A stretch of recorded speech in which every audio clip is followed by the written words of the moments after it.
J'espère en tout cas que les 5 premières semaines sont bien passées. On va jusqu'au bout. 6e semaine oblige. Des petites surprises et puis un petit peu de chamboulement dans ce qu'on avait l'habitude de faire. À commencer par les activités d'endurance. On va synthé un petit peu. On va vous laisser le choix entre 3 activités sportives. Donc 3 sports à faire cette semaine, mais pas forcément d'activités d'endurance.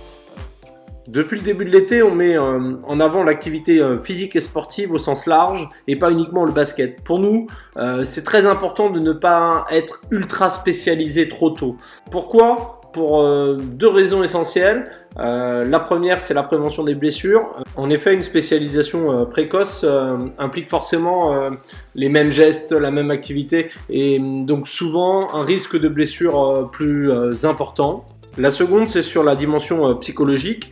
S'entraîner beaucoup très tôt dans une seule activité conduit souvent à un arrêt précoce de l'activité. Et on n'a surtout pas envie que nos jeunes passionnés de basket arrêtent le basket dans quelques années. Concernant les défis d'éducation, cette semaine, c'est un petit peu différent. On avait l'habitude de vous proposer 4 défis et que vous, les jeunes, vous en choisissiez 2. Cette semaine, on implique les parents. Voilà, donc les parents ont le choix entre les 20 défis qu'on vous a proposés tout au long de l'été. Voilà, donc libre à eux de choisir les 2 défis que vous avez à faire cette semaine au niveau de l'éducation. Voilà, on compte sur vous. On compte également sur les parents pour jouer le jeu. Voilà, c'est parti et à très vite.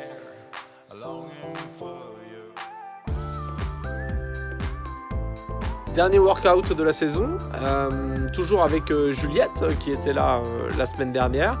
On vous laisse découvrir ce petit travail individuel d'entraînement en attendant vivement la reprise au sein de vos clubs.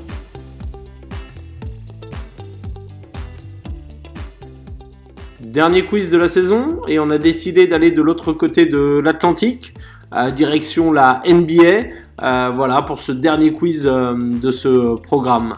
Voilà, c'est la fin de cette première édition du programme Holiday Basket 35.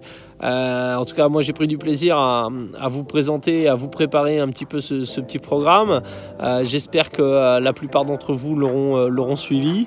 En tout cas, si vous l'avez suivi, ça veut dire que vous serez prêts pour la reprise qui va sonner incessamment sous peu dans vos clubs, puisqu'on arrive aux alentours du 20 août. Donc nous, on reviendra vers vous assez vite. A priori, les centres d'entraînement départementaux reprendront la première quinzaine de septembre et on reviendra vers vous à ce moment-là pour lancer le début de la nouvelle saison. Voilà, à très vite et encore merci de votre fidélité et à plus tard. Ciao, bye bye.